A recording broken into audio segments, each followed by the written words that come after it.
मनुष्य सभ्यता के आदिकाल से ही ये सोचता आया है कि धरती पर जीवन कहाँ से आया, आखिर ये तरह तरह के जीव जंतु कैसे बने, पृथ्वी पर जीवन की शुरुआत कब और कैसे हुई। इस सारे सवालों के जवाब आज के इस वीडियो में हम देने वाले हैं, तो वीडियो को पूरा एंड तक देखिएगा। वीडियो बहुत ही इंफॉर्मेटिव होने वाला है, तो चलिए शुरू करते हैं। हाल ही में वैज्ञानिकों का कनाडा में पाए गए चट्टानों के माइक्रोफॉसिल्स अध्ययन से यह पता चला है कि पृथ्वी पर जीवन की उत्पत्ति ग्रह के बनने के महज 30 करोड़ साल बाद ही हो गई थी। हमें 30 करोड़ साल भले ही बहुत ज्यादा लगे, लेकिन भूगर्भिक कालक्रम के पैमाने पर यह पलक झपकाने के बराबर है। अगर साइंस एडवांस जर्नल में प्रकाशित ये शोध सही साबित होता है तो हम ये कह सकेंगे कि हमारे जीवाणुनुमा सूक्ष्मजीवी पूर्वज 3.75 से लेकर 4.28 अरब साल पहले पृथ्वी पर जीवन की बहार लेकर आए थे।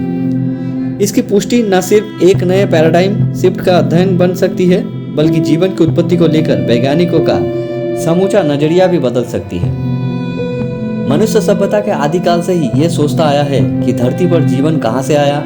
ये सवाल कि पृथ्वी पर जीवन की शुरुआत कब और कैसे हुई, विज्ञान की अनसुलझी पहेलियों में एक है। इस सवाल का जवाब जीवन को लेकर हमारा समूचा दृष्टिकोण बदलने में सक्षम है। जीवन की उत्पत्ति के सवाल को लेकर लंबे समय से धर्मचर्चा, दार्शनिक और वैज्ञानिकों को दिलचस्पी रही है। इन संदर्भ में प्राचीन विश्व की अनेक सभ्यताओं में अनेक प्रकार के विचार मिलते हैं। अमूमन सभी धर्मों में थोड़े बहुत फेरबदल के साथ सृष्टि और जीवन का कर्ता धर्ता ईश्वर को ही माना गया है। हिंदू पुराणों के मुताबिक घनघोर अंधेरे में ब्रह्मदेव का जन्म हुआ। जन्म के तुरंत बाद वे तपस्या करने बैठ गए। तपस्या की शक्ति से उनके एक एक अंग से एक एक जीव का जन्म हुआ। ईसाइयों के धर्मग्रंथ बाइबल में लिखा है कि लगभग 6000 साल पहले किसी एक शुभ दिन ईश्वर ने विश्व की सभी प्रजातियों की रचना एक झटके में कर दी। खास बात यह है कि इन सभी धर्मों की ओर से जीवन की उत्पत्ति के प्रश्न के जितने भी उत्तर मिलते हैं, सभी लगभग एक जैसे ही हैं। किसी अनोखे जादू या दिव्य शक्ति से सभी जीव जंतु बन गए। जीवन की उत्पत्ति को लेकर धर्म विश्वास के चंगुल से मुक्त होकर पहली परिकल्पना देने का श्रेय प्राचीन ग्रीक के दार्शनिकों को दिया जाता है। जीव विज्ञान के जन्मदाता माने जाने वाले अरस्तु के मुताबिक निर्जीव पदार्थ से जटिल जीवों की स्वतः उत्पत्ति हो जाती है। अरस्तु का मत था कि मिट्टी, कीचड़, धूल और हर तरह के कचरे से या सड़ी हुई चीजों से बिलबिलाती जीवों के समूह जन्म लेते हैं। इसलिए हो सकता है इंसानों की भी उत्पत्ति ऐसे ही हुई हो।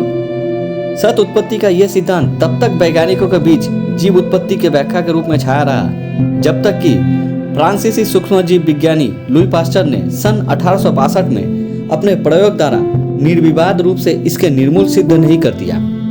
पास्चर का कहना था कि जीवन से ही जीवन की उत्पत्ति हुई है, लेकिन यह सवाल अभी भी बरकरार था कि पृथ्वी पर सबसे पहला जीव कब, कैसे और कहां से आया।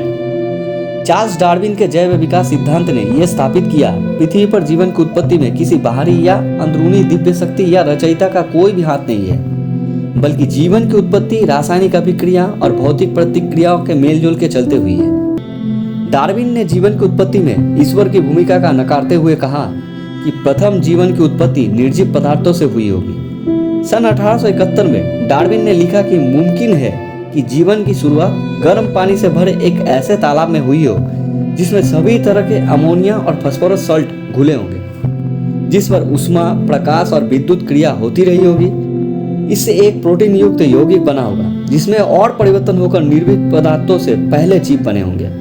हालांकि डार्विन खुद अपनी किताब on the origin of species का शीर्षक देते हुए बेहद सतर्क थे और उन्होंने जीवन की उत्पत्ति को लेकर ज्यादा अटकलें लगाने से बचने की भरसक कोशिश की भी। वैसे भी डार्विन का जैव विकास सिद्धांत वास्तव में जीवों के विकास की प्रक्रिया को समझता है, न कि जीवन की उत्पत्ति को। आज विज्ञान जगत में जीवन की उत्पत्ति को लेकर ओपन हाल्डेन के रासायनिक विकास या अबायोजेनेसिस सिद्धांत को सर्वाधिक मान्यता प्राप्त है। इस सिद्धांत के मुताबिक पृथ्वी की उत्पत्ति का अंतिम चरण जीवन के विकास से संबंधित है और जीवन निर्जीव पदार्थों के कार्बनिक अणुओं से उपजाऊ है।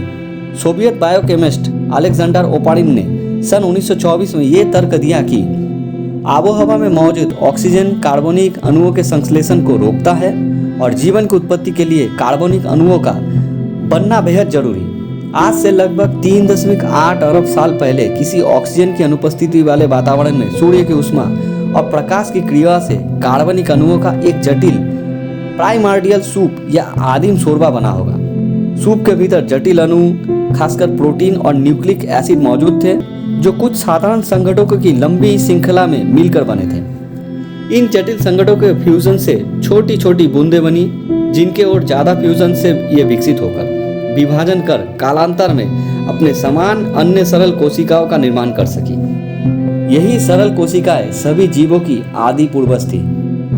अंग्रेज जीव विज्ञानी J.B.S. हाल्डेन ने ओपारिन के विचार को और आगे बढ़ाया। उन्होंने सन 1929 में अपने द ओरिजिन ऑफ लाइफ शीर्षक लेख में लिखा है कि आज से तकरीबन 4 अरब साल पहले पृथ्वी पर मौजूद समुद्र आज के समुद्र से पूरी तरह से अलग रहे होंगे और इनमें गर्म हल्का शोरबा बना होगा, जिससे जीवन के लिए जरूरी कार्बनिक यौगिकों का निर्माण हुआ होगा। शुरुआत में पृथ्वी के वातावरण में ऑक्सीजन नहीं थी, इसलिए सबसे पहले बनने वाले जीव बगैर ऑक्सीजन सांस लेते थे।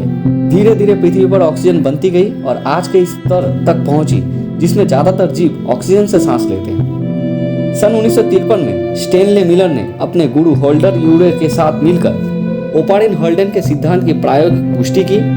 मिलर द्वारा प्रायोगिक पुष्टि से इस सिद्धांत की महत्व बहुत बढ़ गई। वर्तमान में इस सिद्धांत की मूल अवधारणाओं को वैज्ञानिक समुदाय का सबसे ज्यादा समर्थन हासिल है, लेकिन ऐसा भी नहीं कि इससे सभी वैज्ञानिक सहमत हैं।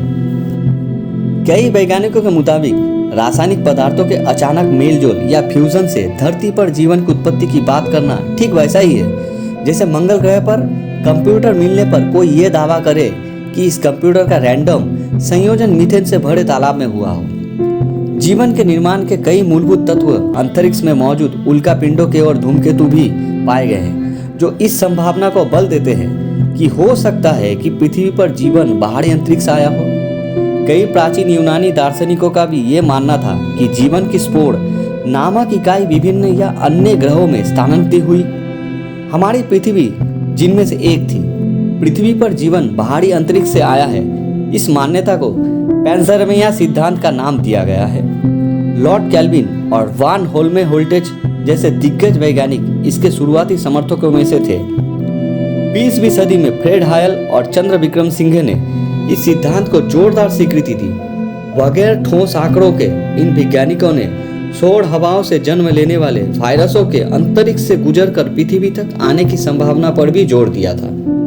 पेंसरमेनिया सिद्धांत में आस्था रखने वाले ज्यादातर लोग तत्वों और कल्पनाओं के दुधारी तलवार पर ही चले थे। ओपारिन हाल्डेन सिद्धांत के समर्थकों के मुताबिक सही मायने में पेंसरमेनिया ये नहीं बताता कि जीवन की उत्पत्ति कब और कैसे हुई, बल्कि ये केवल उत्पत्ति के फोकस को पृथ्वी से दूर अंतरिक्ष में कर देता है। फिलहाल पृथ्वी पर जीवन की शुरुआत कब, कैसे और कहां हुई, इस विषय पर ढेरों सिद्धांत और विवाद है।